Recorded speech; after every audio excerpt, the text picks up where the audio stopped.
Nelielas izmaiņas, kas jāņem vērā likumdošanā vai, teiksim, pareizi sakot, noteikumos. Proti, tā kā ziemas riepām ir mainījis klasifikators vai simboliņš, kam ir jābūt. Līdz ar to šobrīd, lai iziet tehnisko apskati, daudzās vietās Latvijā ir izveidojušās lielas rindas, jo grib iziet vēl ar riepām, kas skaitās iziet tehnisko apskati.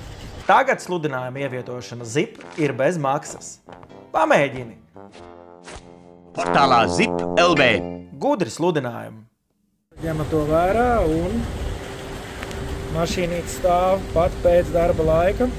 Bet kas ir zolīdī, ka reāli, numurs beidza dot ātrāk jau pirms darba laika beigām, bet pieņems visus, kuriem numuri tika iedot. Tā kā par to laiks. Raksti savu pieredzi, vai tu esi Ogrē vai kaut kur citurē, Dobelē, tehnisko apskati, vai Rīgā.